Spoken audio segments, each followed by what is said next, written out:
So let's talk about that lie, I'm helpless. And of course, it's a lie. I'm going to tell you right off the bat, it's a lie. So we're not going to start there. It's a lie. And you say, well, I've never told myself that lie, but I know some of you actually feel this way right now. It's an honest feeling, and you honestly feel this way. So it's not that that's a lie. What's lie is that you are not helpless. And you say, well, I don't feel that way. I've never felt that way. But let me put it into different words. I can't change. I'm addicted to, or I'm a dependent on, or I'm tapped out. I'm unable to. I can't do this anymore. I'm weak. I'm ready to give up. Maybe those hit a little closer to home. Like I said, this is a category. Maybe you feel like everything you're doing is just a waste of time. I know some of you school teachers feel that way all the time.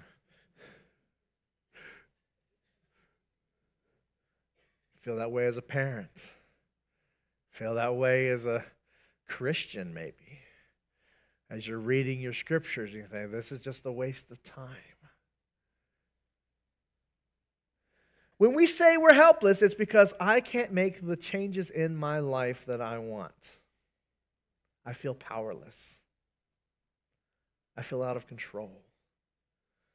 I feel like everything is happening to me.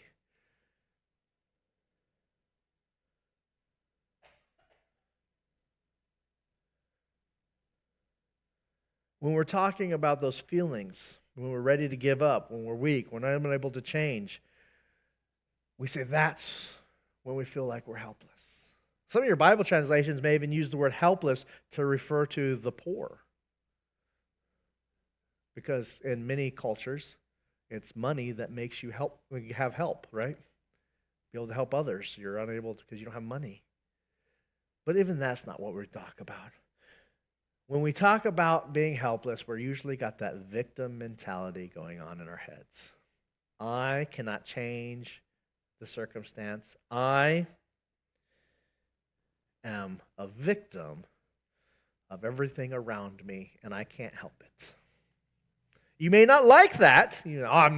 I feel helpless and I'm not that way. Think about it.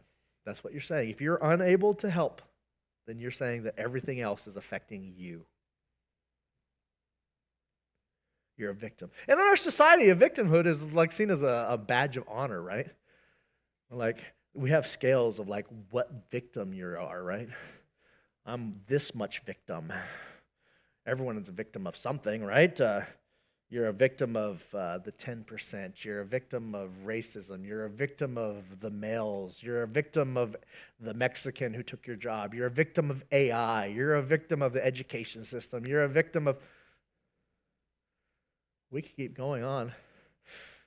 You can blame someone else. Of course, we've been playing this game for a long time. I remember this passage in Genesis chapter 3. You guys remember it with me? Genesis, very beginning of the Bible. And they say, it wasn't me, it was the snake. It was woman's fault. No, it was the snake's fault. It was the snake. We've been playing this game for a long time. And Jesus didn't buy it then, and he's not buying it now. The idea that we're helpless is just a lie that we've convinced ourselves so we can blame other people for our problems. Now, I'm not saying that you're going to have all the money you want. I'm not going to say you may get the house you want or the swimming pool you want. You know what? It doesn't matter if you're poor or rich. There's always that next thing you want. You know, the book or the swimming pool or the house or the car or the satellite TV or the rock concert that you want to go to. There's always that next thing you can be looking for. That's just the way our minds work. We're always trying to get more.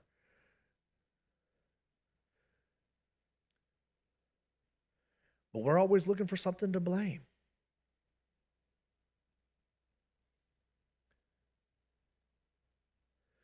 And all these things And the world wants you to feel helpless. And we could talk about corrupted politicians. We could talk about social media. We could talk about the media. We could talk about the commercials, propaganda. We could talk about all these wonderful things. But this has been a game that's been going on for thousands of years. All because we want to feel helpless in this world. We feel helpless. And so some of you in this room right now, you feel helpless. Some of you have gone through that in your life. You understand, I feel helpless. But what we have to do is remember, it's not my truth that matters. It's God's truth that matters. So what we have to do is we have to choose to believe not what I feel, but what God says. I have to choose to believe what God says. So when we think about, am I feeling helpless? Well, we have to turn to what does God actually say? Nowhere in the Bible it says you are helpless, unable to change, unable to... We have to believe. When we're feeling tapped out, when we're feeling like I can't do this, when we're feeling a victim, we have to remember what God says. That's a choice. So we turn to passages like Romans chapter 8, verse 17. Now, if we are children, then we are heirs, heirs of God, and co-heirs with Christ. Wow, that's powerful right there. We are co-heirs with Christ. Co-heirs of Christ, which means because we're God's beneficiaries, because we are His children, that means we have all the privileges, responsibility, and authority that goes along with that position. Even Jesus says, I'll give you all authority.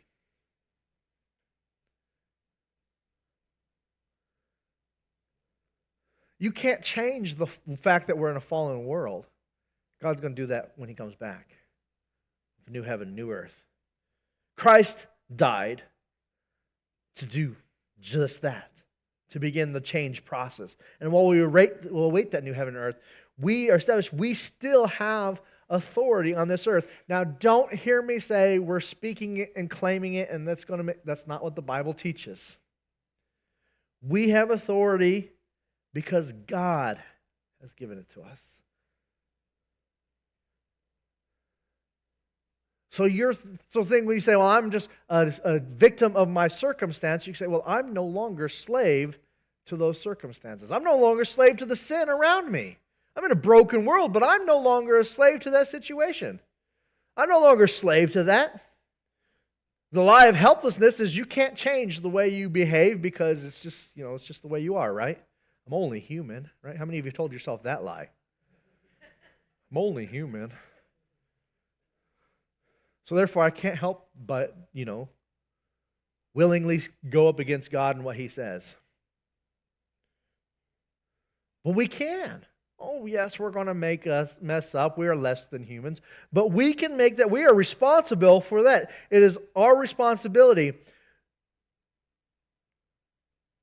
because we're no longer slaves. I mean, Romans chapter 6 tells us so much. You're not slave to the sin. Either slave to God or you're slave to sin. He said, let's be slaves to God and His freedom, which sounds like a contradiction in our modern mindsets, I know. How about this one? Philippians 4, 10 through 13. But rejoice greatly in the Lord that at last you renewed your concern for me. Indeed, you were concerned, but you had no opportunity to show it. I am not saying this because I am in need, for I have learned to be content whenever the circumstance. I know what it is to be in need. I know what it is to have plenty. I know what it is learn the secret of being content in every situation, whether we are fed or hungry, whether living in plenty or in want. I can do all things through Christ who strengthens me. Oh, we overlose that passage all the time, don't we? I can do all things through Christ that strengthens me. That's why I'm going to score this next touchdown. That's why my team's going to the Super Bowl. because Christ strengthens me. That's not what that passage means. That passage is about in whatever circumstance we find ourselves in plenty, where we have the money we think we need, or of course we never feel like we have enough, right? Or we're without, whether we have food or we don't, whether we're in a housing situation where you're one of the 40% of the United States that have owned their house. Most of them are because they, were born, many years ago and not the newer generations. You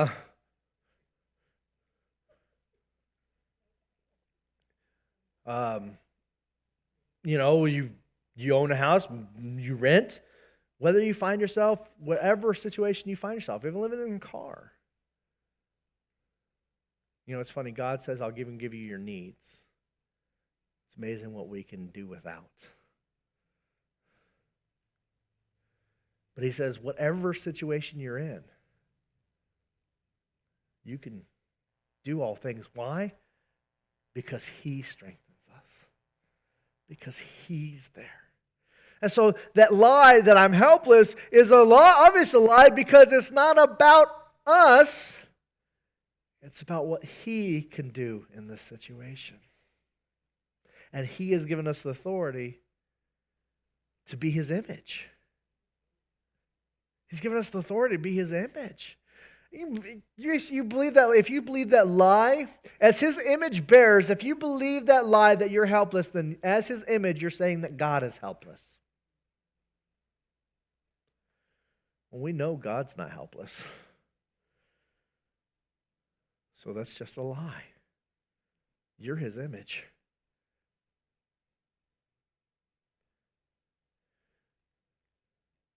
The Bible tells us that we can be content, that no matter what the circumstance, we can live according to his strength. 2 Corinthians 4. As it is, there's not much of a chance. You know for yourself that we are not much to look at. We've been battered by troubles, but we are not demoralized. We are not sure what to do. We know that God knows what to do. We've been spiritually terrorized, but God has left our side. We've been thrown down, but we haven't been broken. Wow. We've been tossed, but not broken. You've been thrown down, but you're not broken. Well, you feel broken. When you give into that lie, you're helpless. You're saying, I am broken, and I can't do it. But he says, because of me, you can do it. You're not a victim. You have authority. You have this ability. I'm not a big Message fan. Message is a version of the translation of paraphrasing of the Bible. I'm not a huge fan of the Message, but I like the way this next one goes. 2 Corinthians 10:5. We use our powerful God tools for smashing the warped philosophies, tearing down barriers, and electing against the truth of God, fitting every loose thought and emotion and impulse into our structure of life, structured by Christ. Powerful God tools for smashing. Oh, I like that. Smashing those lies. That lie, I'm helpless. Smash with the God tool that he's given us. That tool that we can believe the truth. That it's not about what my truth, it's about what his truth says. That we are able. You're not helpless.